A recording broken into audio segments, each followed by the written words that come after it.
All right.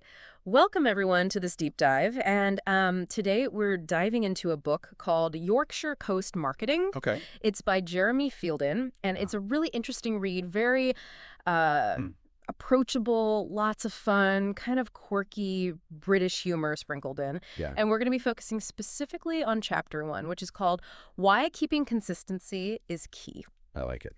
So that's what we're going to be kind of dissecting today. And Yeah. for those of you who are maybe just tuning in for the first time or haven't listened to a deep dive before, we like to pick a source, whether it's a book or an article. Sometimes it's a video. Sure. And we really kind of go through it with a fine-toothed comb and try to pick out the most important, actionable things that you can apply. I love it. Whether you are just starting out or whether you are, you know, a seasoned marketer, there's always something to learn. Absolutely. So one of the things that I found really fascinating right off the bat that Fielden hits us with is that he says that consistent branding can actually increase revenue by up to 33%. Wow. Which is huge. Right? Yeah, that's not insignificant. That's not nothing. That's a big deal. For sure. So I'm curious, from your perspective, why is consistency so important when we're thinking about building a brand? Well, I think it goes back to the psychology of like familiarity and comfort, right? Okay. Like when we encounter something that's familiar to us, we don't have to think about it as much. You know, our brains kind of go on autopilot, and that's a good thing, right? Yeah. Because it frees up our mental energy to focus on other things. Yeah, it's like less decision fatigue. Exactly. Right. Like think about your favorite coffee shop. Oh, yeah. You walk in there, you know exactly what they're going to have. You probably even know what the barista's going to say to you. Right. And it feels good, right? It feels comfortable. Feels comfortable. Yep. And it's the same way with branding. Right. When you're consistent with your messaging, with your visuals, with how you're talking to people, it creates this sense of familiarity, this sense of comfort. Yeah. That ultimately builds trust. Absolutely. And when people trust you, they're more likely to do business with you. Exactly. Yeah. Because if they see the same logo, the same colors, the same messaging over and over again, it starts to build this recognition, and this trust where they're like, okay, I've seen this before. I think I know what this is about. It's almost like a shortcut. Right. Exactly. It's a mental shortcut. Our brains are lazy. They are.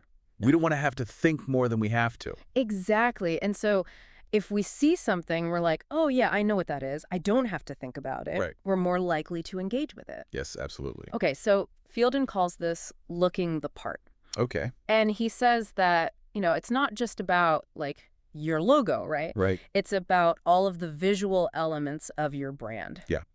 So break that down a little bit. Like, what are some of those things? So he talks about, obviously, your logo, your color palettes, the typography that you use, the imagery that you're using, even your office decor. Like, if people were to walk into your physical space. Wow, I never thought about it that way. It should be a reflection of your brand. That's so interesting. And then even online, right? Like your website, your social media. Oh, absolutely. Yeah. All of that needs to be cohesive. It needs to feel like one seamless experience. Yes. Like you're walking into that coffee shop and you know what to expect, whether you're, seeing their Instagram post or you're walking through the door.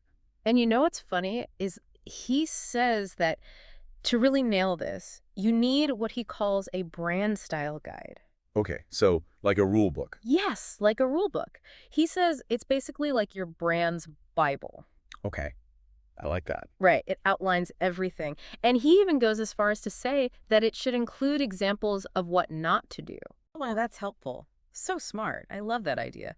So it's not just like, here's what we do. Right. But it's also like, here are some examples of what not to do so you don't mess it up.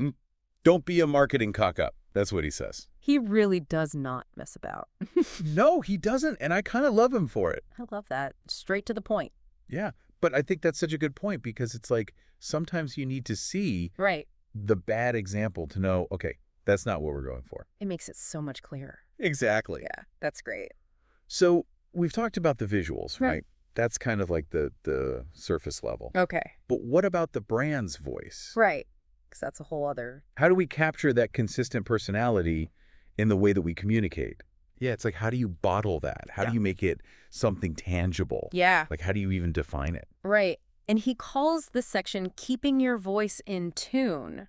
Oh, I like that. Which I love that because it really is about, like we were saying, creating that sound that people recognize, right? Yes. You know, like when you hear a certain band or a certain singer, you know who it is right away. Like you don't even have to because of the way see their name on it, you know. The way their voice sounds. Yes. Like you just know.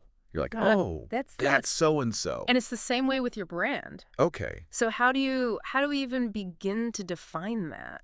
Well, and he says like a personality, right? Okay. So think about your brand as if it were a person walking into a party. Okay. Like, are they loud and boisterous? Are they kind of the life of the party telling jokes? Or are they a little bit more... Right. Are they more reserved? Reserved, yeah. More introspective. Like, what is their vibe? Okay, so it's about figuring out, like, what is our brand's personality? Yes, exactly. Okay. And he suggests actually creating a tone of voice guide. Okay. Which is, again, another, like, rule book, but for how you talk. Okay, so this is separate from the brand style guide. Separate from the brand style guide. Okay. So the brand style guide's like what it looks like. Visuals, got it. This is how do we talk? How do we sound? Okay. So are we using slang? Are we using formal language? Right, like what's the energy? What's the energy level? Yeah. Are we, really high energy or are we a little bit more laid back? Got it. So it's like defining all of those things. Okay. And he even says, like, get really granular with it. How granular are we talking? Like, what's your punctuation style? Oh, wow. What are, do you use Oxford commas? Like all of that stuff. Interesting. Which sounds a little crazy, but it does actually... But it does make a difference. It makes a difference. Yeah, it all adds to that consistency. Okay. And he gives the example of Slack. Okay. Which is, a messaging platform. Mm-hmm. And they're known for being very, like, friendly and approachable and even, like, a little bit cheeky. Right.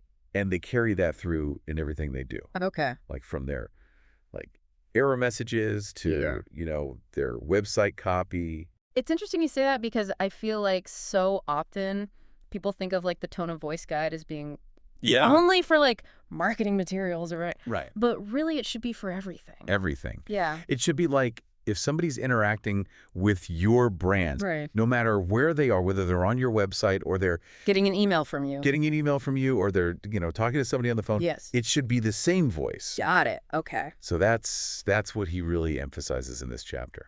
Yeah. So I'm curious about this because, we're talking about consistency, but does that mean we always have to say the same thing in the same way? That's a great question. Right. Like, how do we create that variation while still maintaining that consistent voice? Well, he actually addresses that. And he says consistency doesn't mean like being boring or saying the same thing over and over again. Okay. It's about finding ways to adapt your message to different platforms. Got it. While still staying true to that like core personality. Okay. So it's like you can wear different outfits. Right. But you still have your own sense of style. Exactly. Yeah. You're not going to wear the same thing to a wedding that you would to the gym. Exactly. But you're still... Okay. That makes sense. Right. So it's the same with your brand.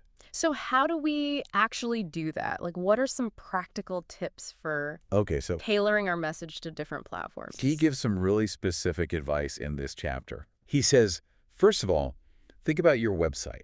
That's like your home turf. Got it. That's where people go to really, like... get the full picture of who you are. Right. Like it's your domain. Exactly. Yeah. So you have a bit more control over that experience. Got it. Then he talks about email marketing. Okay. And he says, people are busy. Yeah. They're getting 1 million emails a day. Yeah. So your email should be like friendly, but to the point. Don't be afraid to like... Get to the point. Get to the point. Yeah. People are skimming their inboxes. Yeah. Nobody wants to read like a novel in their inbox. Exactly. Okay. And then, of course, social media. Right, because that's a whole other beast. Yeah. And he says, each platform has its own vibe.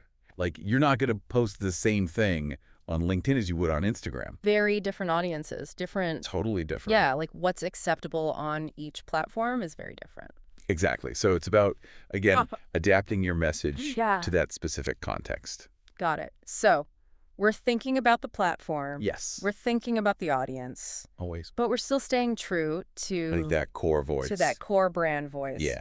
Okay, I like it. That's really what this whole chapter is about. Okay, so we're almost out of time, but I wanted to kind of wrap things up with this idea of consistency, because I think we've covered a lot of ground today. Yeah. But ultimately, like, why does it matter? You know, if we can leave people with one thing. Because it makes you memorable, right? Okay. Like, think about the brands that you love. Right.